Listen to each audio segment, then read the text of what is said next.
Hi everyone, I'm Hoifung Poon from Microsoft Research. I'm very excited to be here to tell you a little bit about our recent progress in machine reading for precision medicine. Our overarching agenda is to advance NLP and machine learning to help unlock knowledge from biomedical text at scale. For example, from a piece of text, we might want to extract important biomedical entities such as drug gene mutation. But more importantly, we want to extract a key relation, for example, whether the tumor with a certain gene and mutation may respond to a particular treatment. So early on, we have done a lot of work in trying to extract knowledge from the biomedical papers to help researchers and practitioners to catch up with the explosive growth in research literature. More recently, we have been focusing, excuse me, more and more on extracting, high definition patient journey from the electronic medical record, specifically from the clinical notes, so that we can help scale the generation of real-world evidence. And real-world evidence, if we can actually be able to generate them from population level real-world data, then we can potentially help substantially accelerate clinical research and improving sort of like clinical care with a lot of immediate low-hanging fruit in the clinical trial and post-market space. For example, immunotherapy is one of the hottest topics these days in oncology, and checkpoint inhibitors such as Keytruda have worked miracle for some of the late-stage cancer patients. Unfortunately, checkpoint inhibitor and immunotherapy in general only work for a minority of the patient, and it's pretty hard to tell in advance who will be actually responding and who not. So, given if we can actually gather a very large real-world cohort of checkpoint inhibitor patients, then we can potentially compare the exceptional responder versus a non-responder and potentially figure out a better way to do companion diagnosis as well as coming up with additional sort of like treatment augmentation that could potentially help improve the response rate. Unfortunately, even simple information such as whether the patient responds or not tend not to be actually available in structured form, and we have to extract them from the notes. In the U.S. Alone, every year there are close to 2 million new cancer patients, and curating information for even just a single patient can easily take hours. So this is very hard to scale. Similarly, real-world evidence can also be applied to many other really exciting scenario, as for example, Flatiron demonstrated in the case of synthetic control. But once again, a lot of this existing work is based on brute force manual curation primarily, and so all this is actually area where actually NLP can potentially help substantially scale up this curation process, and then empowering the RW and precision health. So this is all exciting, but there are actually many challenges to doing developing NLP methods. And so the first obvious challenge is that there was a lot of variation expressing essentially the same meaning. For example, here are just a few ways to talk about how the tumor suppressor p53 can inhibit the apoptosis pathway of BCL2. And even in a very small corpus of a couple dozen abstracts, and you can already see an extremely long tail of keywords that can be used to describe this kind of negative regulations. On the flip side, however, the same expression can also be used to refer to completely different things. So, for example, there is actually a gene called PDF, right? So, and a machine reader has to basically figure out based on the context what this referred to, right? So, variation and ambiguity obviously are the bread and butter, challenges in NLP. But in biomedicine, we also encounter additional challenges. For example, majority of the prior work on information extraction focus on binary relation within single sentences. But in biomedicine, we often need to extract much more complex relation involving multiple entity arguments, and and often go beyond, a single sentence, often spanning multiple sentences or even paragraphs. Even worse, in sometimes some of the crucial information, for example, like basic information about a cancer patient, like tumor size or histology, may actually need to combine pieces of information from multiple documents, right? So from pathology report and image report or encounter notes collectively. So obviously, a lot of these challenges, we have very powerful machine learning tools, but the standard supervised learning paradigm obviously has require lots of training examples.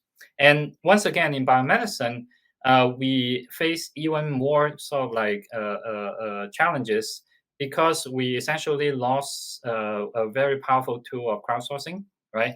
And imagining asking your Turker to, interpret your genetic paper or CT scan for you, that would be very hard. So this actually really motivates us to actually explore the alternative learning paradigm of self-supervised learning. And the key idea is actually really simple, right? So we have a lot of domain knowledge and structured resource sitting around. And so the idea here is that to essentially leveraging all those resources to come up with an automatic scheme to automatically create a lot of noisy training data in the unlabeled text. So we can then use those to essentially bootstrap our machine reader. And we have been essentially focusing on this learning paradigm to explore biomedical machine reading. One type of task agnostic self-supervision obviously is the neural language model pretraining. And given a piece of unlabeled text, right, we try to play hide and seek and force the language model to essentially master a lot of those co-occurring, semantic dependencies by forcing it to predict those mass words. So this is obviously a very active research frontier in NLP, and there has been a lot of exciting progress, a lot of effort trying to gather even larger data set and training even larger models, right? But a lot of this actually have been focusing on general domains such as newswire and the web. And when you look at the biomedical domain, the biomedical texts actually are very different from the general domain text. But a lot of the effort in biomedical pretraining are actually still quite simple extension of the general domain pretraining work, right? So the common assumption is that having more data, even if it's out of domain, may help, and actually and a lot of work actually starting just directly from general domain pretrained models.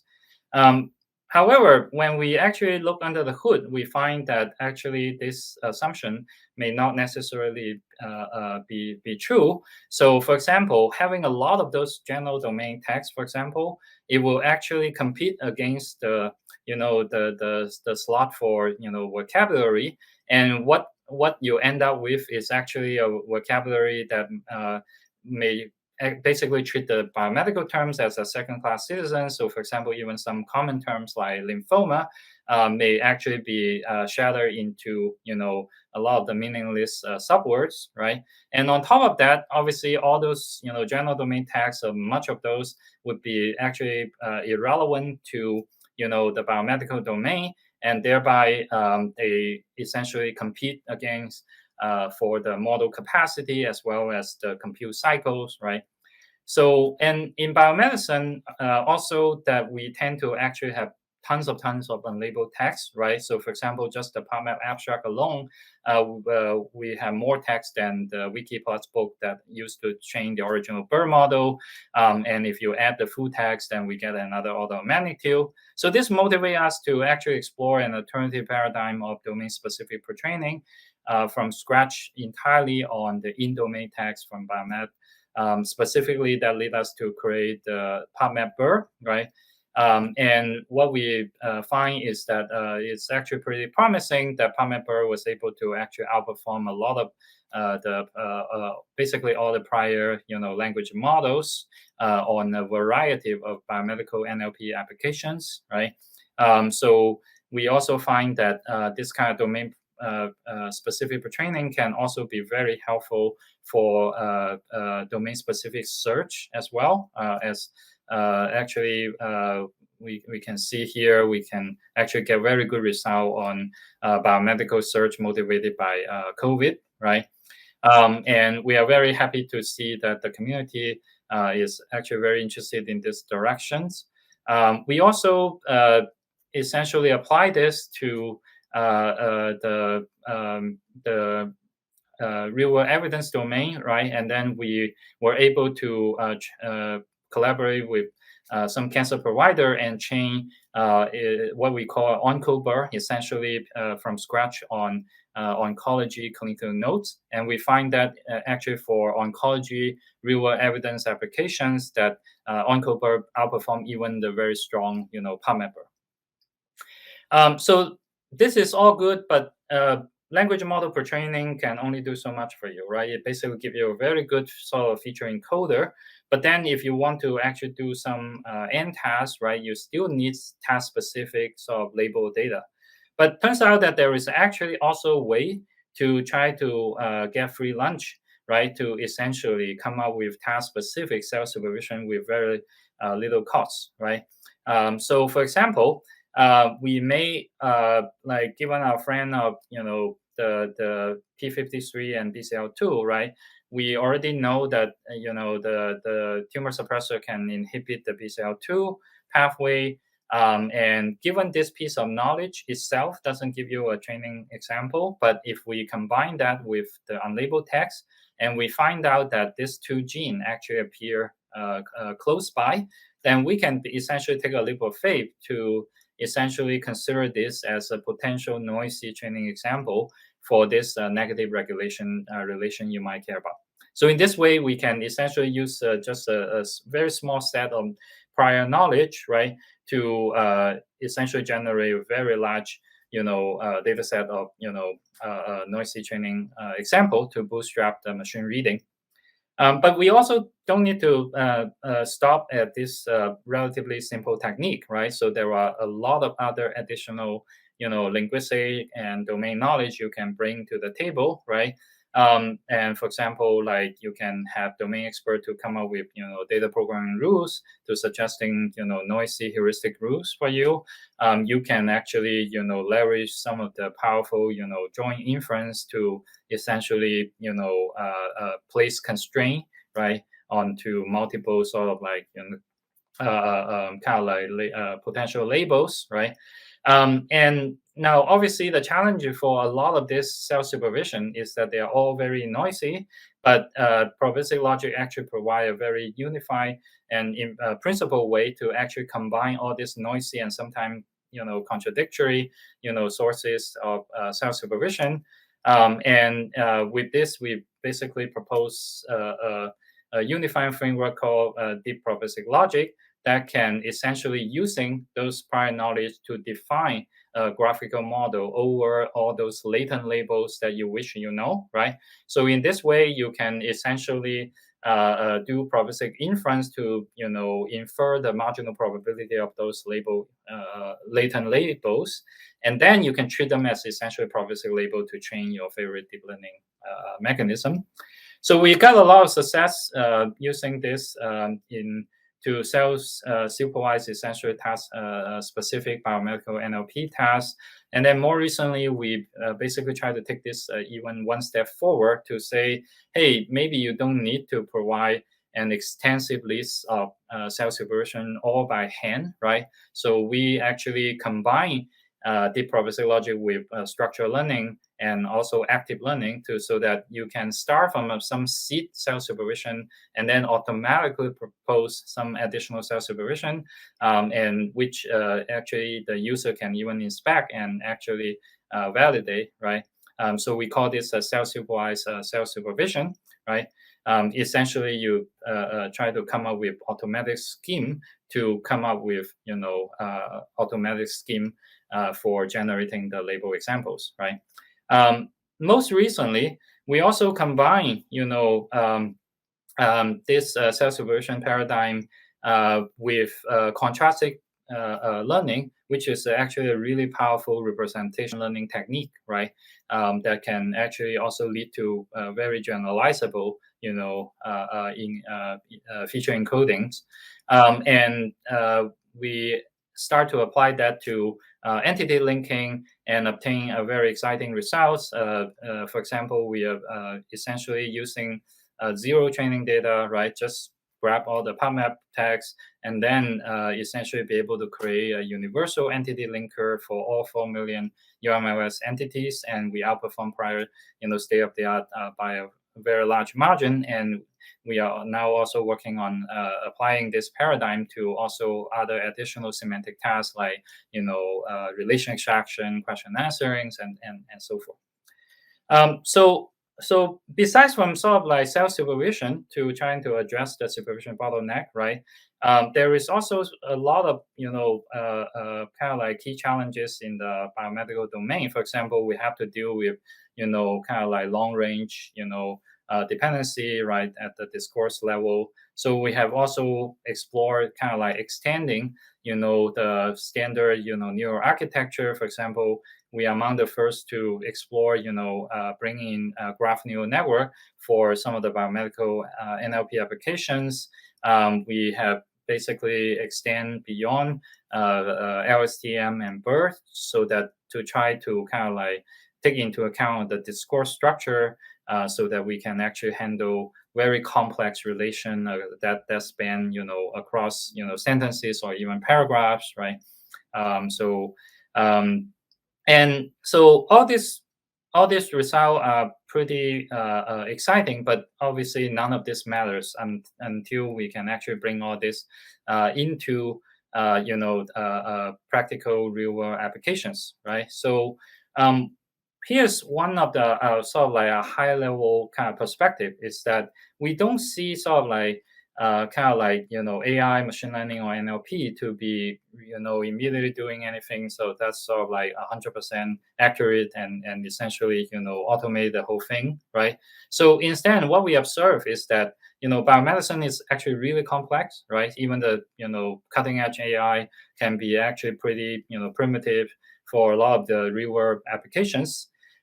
So instead, we're trying to basically approach trying to strike human computer symbiosis by leveraging their complementary strength, right? So you can think about, for example, the curation task, right? Being essentially you have to deal with a giant haystack, for example, like 4,000 paper, a day from PubMed, or maybe hundreds of nodes for a single cancer patient, right?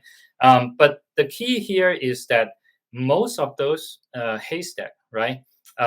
Doesn't even look remotely like the needle that you're looking for, right? So whether it be the knowledge, the latest finding, or maybe the high definition patient information that you need for real world evidence. So that actually means that we can, even with sort of like this kind of like self-supervised paradigm, right? Very noisy training kind of paradigm, would be able to bootstrap a machine reader that can actually filter out majority of those haystack, and then leaving some of the candidate needles so that the human can actually very quickly validate.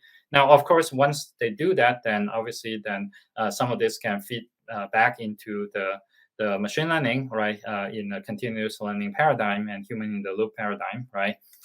So we have sort of successfully applied this to, for example, extracting precision oncology, and our collaborator at Jackson Lab find that this can actually substantially improve their curation efficiency. We also, collaborate with a big cancer provider at Providence, right? That and start to actually make a lot of progress in extracting oncology real world kind of like informations, and going forward, right? One of the really exciting part is to go beyond the text modality to incorporate other information-rich modalities such as image and omics, right? So, so for the learning side, this actually opened up really exciting kind of opportunity for additional cross-model self-supervision. And then for the ultimate application for the prognosis prediction side, right? This also open up the great opportunity for multimodal fusion, for example. And there is obviously a lot of great progress, right, in multimodal learning, specifically in, for example, vision language processing. And a lot of those great work obviously has been done on, for example, general domain application like image caption, visual question answering, and so forth. So once again, biomedicine actually present a lot of really exciting sort of research opportunity by uncovering some of the kind of like underexplored challenges and research frontier, and also potentially it could have great societal impacts. So in the long run, right, there is a lot of exciting opportunity in essentially building, developing, advancing this AI layer for real world evidence, right, that can actually empower lots of great application for both clinical research and clinical care. And on this one, we start to have some end-to-end application, for example, on molecular tumor boards and clinical trial matching, and in various disease areas, starting from oncology and so forth. And besides from NLPs and multimodal learning, there is also very important to incorporate for example, causal learning to help alleviate confounders, and also everything has to be operating with utmost adherence to privacy and compliance. So that actually brings really interesting AI challenges and opportunity in how do we do privacy preserving computing, right? And so I want to acknowledge the team, the wonderful team who actually do the work, and also big thanks to all our collaborators over the years. Obviously, without them, we can't do any of this. Thank you.